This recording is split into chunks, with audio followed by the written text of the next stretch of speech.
साथीभाइले दाल खाने कुरा लिएर हिँड्दैन के हैन यसलाई लिएर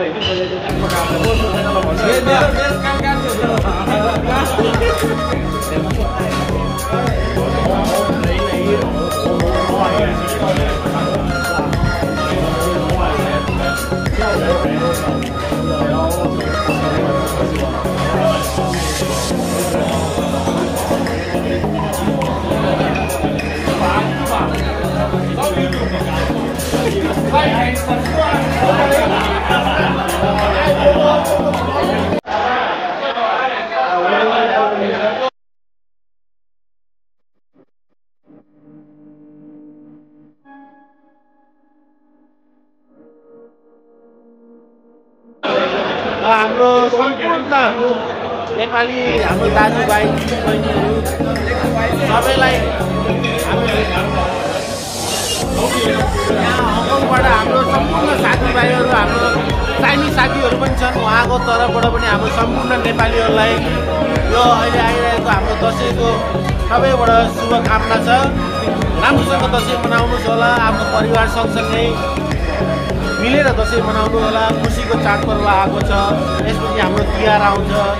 बिजुलीको दियाको उज्यालोपन हेरेर हामी सबैजना खुसी भएर रमाउँला। घरमा झै झगडालाई बिर्सेर आफन्तसँग भएको झै झगडालाई बिर्सेर हामी मिलेर दसैँ तिहार मनाऊँ, सबै खुसी भएर रमाएर मनाऊँ। यस्तै जस्तै अब हामी विदेशमा बसेर पनि चाइनिजहरूसँग मिलेर हामी नेपाली मिलेर दसैँ मनाइरहेका छौँ। हाम्रो आफ्नै नेपाली दाजुभाइ दिदीबहिनीहरू पनि मिलेर दसैँ मनाऊँ। खुसीको यो चाडपर्व हो, मिलेर हाँसी खुसी यसलाई बिदाबाजी गरौँ। सम्पूर्णलाई फेरि मेरो तर्फबाट र हाम्रो सम्पूर्ण इष्टमित्रबाट र हाम्रो चाइनिज इष्टमित्रबाट सम्पूर्ण नेपाली दाजुभाइ दिदीबहिनी र नेपालमा बस्नुभएको सम्पूर्ण दाजुभाइ दिदीबहिनीलाई ह्याप्पी दसैँ र ह्याप्पी शुभ दीपावली। सबैलाई शुभकामना। ह्याप्पी दसैँ भन्छ, ह्याप्पी दसैँ, ह्याप्पी दसैँ सबैजनालाई। यही आउँदै गरेको 2066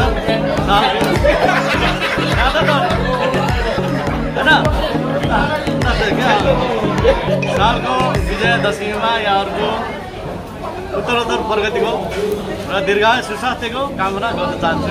धन्यवाद, नमस्कार। हेपी विजय दशमी 1 2 3 सीधा नलाजेको है। रेडी 1 2 3 ल भाग्यो भयो।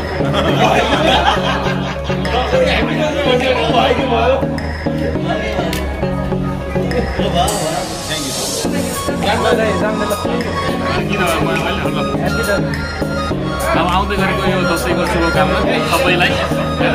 आज हामी यहाँ एसआर कम्पनीको गेट टुगेदरमा पनि हाम्रो सबै साथीभाइहरूलाई परिवारलाई सबैलाई दसैँको शुभकामना। मेरो प्यारा साथी तथा नेपाली दाजुभाइ तथा दिदीबहिनीहरूमा हाम्रो दसैँ र तिहारमा चाहिँ एकदम मङ्गलमय शुभकामना। साथै हाम्रो एसआर कम्पनीका दाजुभाइको तर्फबाट ह्याप्पी दसैँ।